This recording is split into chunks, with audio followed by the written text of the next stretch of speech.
Assalamualaikum warahmatullahi wabarakatuh. Bismillahirrahmanirrahim. Allahumma sholli ala Sayyidina Muhammad wa ala ali Sayyidina Muhammad. Anak-anakku sekalian, alhamdulillah pada kesempatan kali ini kita berjumpa kembali dalam pembelajaran jarak jauh. Mudah-mudahan kita semuanya selalu dalam lindungan Allah Subhanahu wa taala dan kita semuanya selalu diberikan kesehatan oleh Allah Subhanahu wa taala. Masih semangat belajarnya ya? Baik, anak-anak sekalian, supaya Allah selalu membimbing kita dalam belajar menuntut ilmunya Allah. Dalam hal ini kita akan belajar bahasa Sunda. Semoga Allah selalu membimbing kita. Untuk itu mari kita awali dengan membaca bismillah bersama-sama. Bismillahirrahmanirrahim.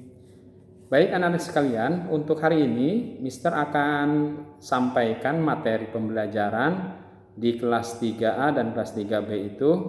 Untuk materi hari ini tentang sasarwaan kecap ya.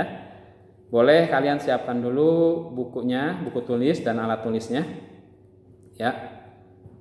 Buku tulis dan alat tulisnya disiapkan, ditulis di atasnya sasarwaan kecap. Jadi yang akan kita bahas hari ini adalah tentang persamaan kata ya. Jadi dalam bahasa itu kan ada persamaan kata, ada lawan kata ya.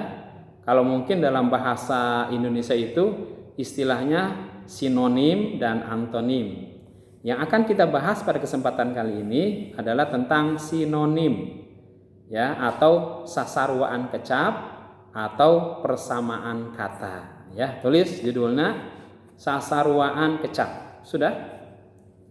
Tulis di buku tulis kalian di atasnya, sasarwaan kecap sama dengan persamaan kata. Contohna, tulis di bawahnya, contohna titik 2. Badami, tulis badami sama dengan sawala. Badami sama dengan sawala. Sama dengan lagi musyawarah. Artinya gini, badami itu persamaan katanya sawala gitu ya.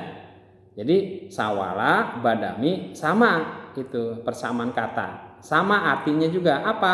Musyawarah. Jadi kita mengatakan musyawarah boleh dengan kata badami atau sawala. Misalkan nih dalam kalimat, guru-guru SD Al-Azhar Sipabudi bade sawala. Atau guru-guru SD Al-Azhar Sipabudi bade badami. Artinya apa? Guru-guru SD Al-Azhar Sipabudi akan bermusyawarah. Nah, gitu ya. Jadi mana musyawarah itu, kata-kata yang lainnya itu ada yang lain juga. Boleh dengan kata badami dalam bahasa Sunda, boleh dengan sawala. Gitu maksudnya ya. Jadi persamaan kata, katanya yang sama, maknanya juga yang sama ya. Jadi maknanya yang sama. Yang kedua, deket, tulis deket, caket. Deket sama dengan caket, artinya sama dengan dekat ya. Nomor katilu, jauh sama dengan tebih. Jauh sama dengan tebih, artinya atau sama dengan lagi jauh. Nomor kaopat, waragad. Waragad sama dengan biaya.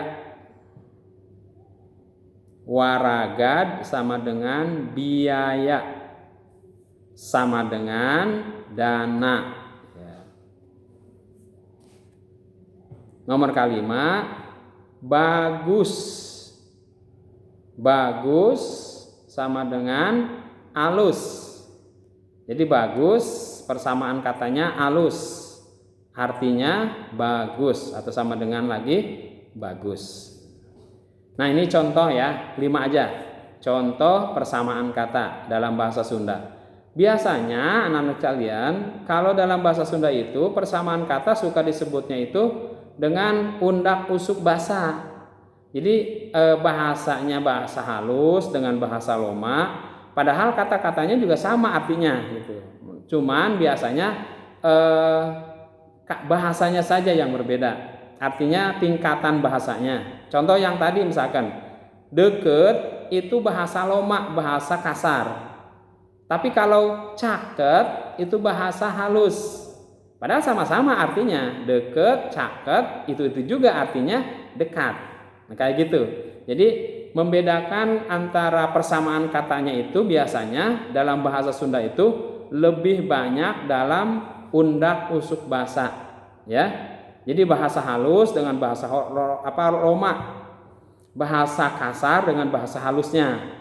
Kata-katanya berbeda tapi maknanya sama, gitu ya. Ya biasanya seperti itu. Sering banyak digunakan persamaan kata itu dalam bahasa halus dan bahasa kasar dalam bahasa Sunda ya. Bisa dipahami ya anak-anak. Jadi memang harus dihafalkan ya, harus dihafalkan artinya juga persamaan katanya. Nanti ini belajar lebih banyak lagi. Tapi untuk lebih memudahkan kalian di dalam latihan untuk persamaan kata, coba kalian buka sekarang di halaman 112. Di halaman 112, di situ ada hayu orang diajar ngalengkepan kalimah. Nah, di sini ada kata-kata persamaan kata yang tugas kalian itu hanya masukkan saja katanya ke dalam yang di titik-titiknya, ya. Contoh dalam kurung, lihat di atasnya, titenan contona. Coba dibuka dulu buku paketnya. Halaman 112. Di halaman 112 bagian B, di paling atas ada titenan contona. Ada ya. Contoh badami sama dengan sawala. Nah, berarti kata badami dipakai yang untuk kalimat pertama, sawalanya dipakai kalimat yang kedua. Kuring badami jeung babaturan. Kuring sawala jeung babaturan. Tuh kan? Jadi tinggal masukkan saja kata-katanya yang sudah ada. Nah, contoh yang pertama, pigawe cara contoh di luhur. Kerjakan seperti contoh di atas. Lihat nomor 1. Kita kerjakan dulu nomor 1. Nanti kalian lanjutkan ya. Nomor 2 sampai nomor 10 ya. Nomor 1 contohnya, lihat dulu. Sabada sama dengan saenggeus sarengsena. Kata sabada berarti ada 2 persamaan katanya. Sarengsena, saenggeus, ya. Nah, berarti sabada kan sudah dipakai tuh, ditebalkan. Sabada sudah dipakai. Berarti yang belum dipakai kata-katanya saenggeus sarengsena. Tinggal pindahkan. Ya, saenggeus untuk kalimat yang kedua, sarengsena berarti kalimat yang ketiga. Ya, bisa dipahami ya? Tinggal pindahkan saja kata yang sudah ada. Kalau di situ ada 2, berarti kan tinggal 2 tuh titik-titiknya. Itu kan kalau misalkan 1, berarti kan cuma 1. Contoh nomor 4. Bagilir sama dengan baganti. Kan cuma 1. Makanya titik-titiknya 1. Tinggal pindahkan bagantinya ke titik-titik. Bisa dipahami ya? Gampang lah bahasa Sunda mah. Jadi nggak harus kalian cari maknanya, tapi tinggal memindahkan kata-katanya.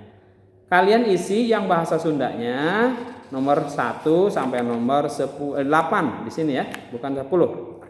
Dari 1 sampai 8 sampai halaman 114. Yang bahasa Indonesianya nggak usah. Nanti kalian foto hasilnya, fotonya nomor 1 sampai 6 aja. Ya. Kerjakan tapi sampai nomor 8, tapi yang Mister akan koreksi nomor 1 sampai 6 aja. Di foto, dikirim ke classroom. Nanti Mister koreksi di sana. Oke? Bisa dipahami ya? Baik, untuk kesempatan kali ini kita belajar sampai di sini dulu. Selamat mengerjakan tugas. Mudah-mudahan Allah selalu membimbing kita dan memberikan kemudahan kepada kita. Kita tutup dengan membaca hamdalah bersama-sama. Alhamdulillahirabbil alamin. Assalamualaikum warahmatullahi wabarakatuh.